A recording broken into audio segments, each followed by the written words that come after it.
Bueno, yo creo que estamos trabajando para que esa decisión se convierta efectivamente en una decisión confirmada. Desde luego tenemos las condiciones para que esa fábrica se instale en España, se instale con nosotros. Somos uno de los países que más apuestan por este vehículo eléctrico y, como digo, todo eso contribuye a ese cambio de modelo productivo y esa ampliación de nuestra base industrial, que creo que es la base, el fundamento para un crecimiento más sostenible. Ha escuchado usted esta mañana los datos del pulsómetro económico de la SER. Nos ha llamado mucho la atención ese repunte. No sabemos si es exactamente un cambio de tendencia, pero sí un aumento, y no pequeño, del nivel de confianza entre los españoles para salir de la crisis. ¿En qué cree que se fundamenta ese cambio que se detecta, que se percibe? Yo creo que en los datos y también en las sensaciones, pero es Luego un hay dato... mucho palo al gobierno por sus medidas, que también comentaremos. Pero este aspecto en concreto... Este aspecto en concreto es muy consistente con los datos que se nos proporcionaban desde la Unión Europea hace muy pocos días, también de que el sentimiento de confianza crece en Alemania y en España por encima del resto de los países de la Unión Europea. Yo creo que lo que manifiesta es que se están tomando medidas y las medidas comienzan a surtir efecto.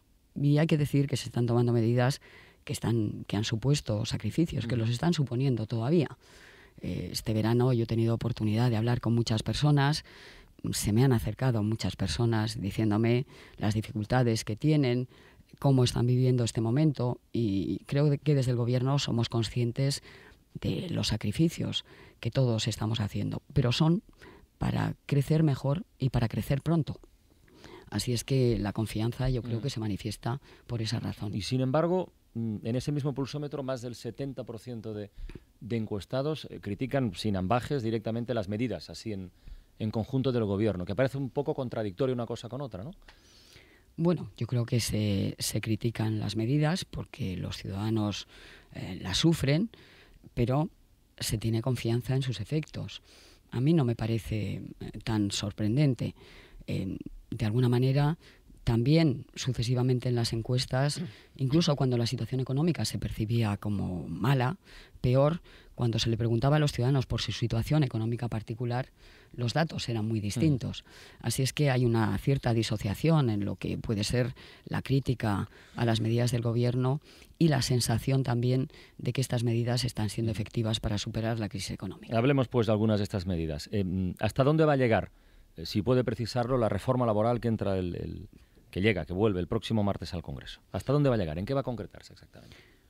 Pues yo creo que el texto que ha salido del Senado es un texto muy razonable y yo creo que se confirmará en prácticamente todos los extremos en el Congreso. Fundamentalmente a mí me parece que lo más importante es que favorece la contratación permanente y flexibiliza dentro de las empresas la situación laboral de manera que se pueda adaptar a las circunstancias económicas que en cada momento vive una empresa. Y creo que eso es extraordinariamente importante. Lo hemos visto en un tiempo de crisis. Las empresas han ajustado por el empleo y deberían de ajustar por las horas de trabajo, por los salarios, por una reorganización interna, más que por la destrucción de empleo. Si sigue creciendo o se mantienen estos niveles, que son elevados, sin duda, la bolsa de desempleo de personas sin trabajo, ¿existe alguna posibilidad de que se recorten las prestaciones o que desaparezca, por ejemplo, la ayuda esa suplementaria de los 426 euros a quien ya no tiene otras vías de prestación? Bueno, ¿Existe alguna posibilidad? La ayuda de los 426 euros siempre tuvo una vocación temporal.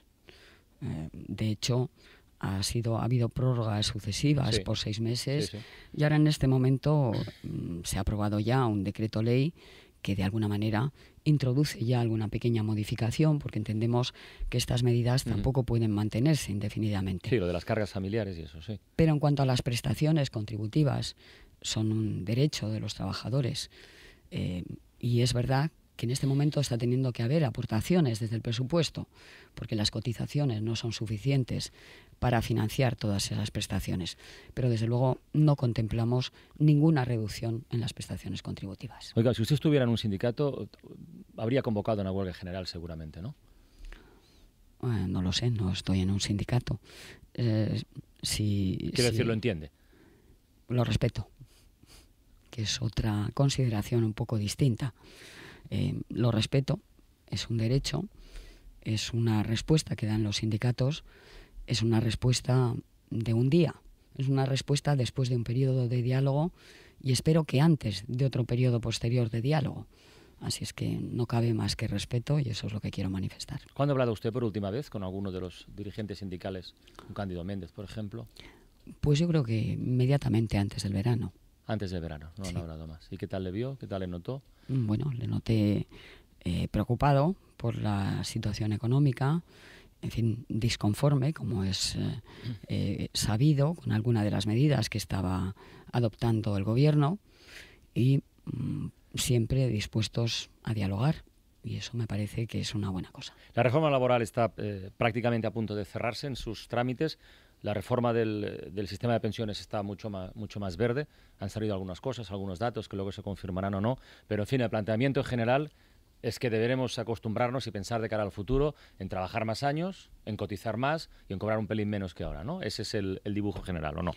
Bueno, cobrar un pelín menos que ahora no lo creo, sinceramente. Precisamente el sentido que tiene el que se trabaje más y el que se aumente el periodo de cómputo de esas pensiones es que las pensiones se puedan mantener en niveles dignos, como por cierto están ya ahora. Una pensión media que supera ya los 880 euros, que en fin no es una cantidad muy importante, pero si se compara con el salario medio en España, pues es una cantidad razonable. Así es que para mantener pensiones dignas, para poder seguirlas subiendo en el futuro, es necesario trabajar más, ser más productivo también y, por supuesto, extender el periodo de cómputos si finalmente esa es la decisión que adopta el Parlamento. Y cuando el presidente del Gobierno dice el otro día, bueno, está la reforma laboral, la reforma de las pensiones, está la congelación salarial, todo lo que hemos hecho, etcétera, etcétera, y en el futuro si hay que hacer más cosas, las haremos, ¿en qué están pensando ustedes? ¿Y en qué debemos pensar nosotros? ¿Qué debemos esperar? ¿Qué más se puede hacer si esto no mejora? No, yo creo que lo que el presidente me consta que quiere indicar con eso es que en este momento nuestra prioridad número uno es reducir el déficit y como tal hay que entenderla. Es la prioridad número uno y por lo tanto, si se viera que no se puede reducir el déficit de acuerdo con nuestros compromisos, habría que poner en marcha nuevas medidas.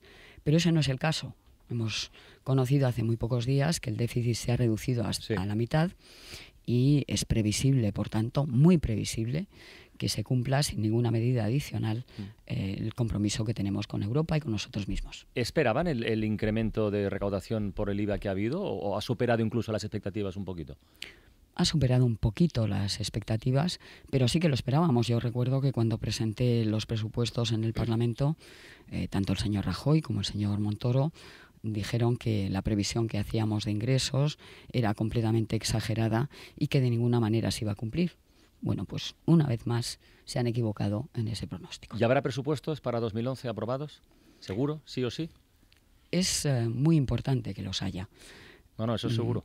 No, yo creo que conviene explicar por qué decimos esto, por qué lo dice el presidente, por qué lo estoy diciendo yo ahora. Todos los años la ley de presupuestos es la ley más importante que se aprueba cada año. Dice a todos los españoles de dónde se obtienen los recursos y a qué se van a dedicar.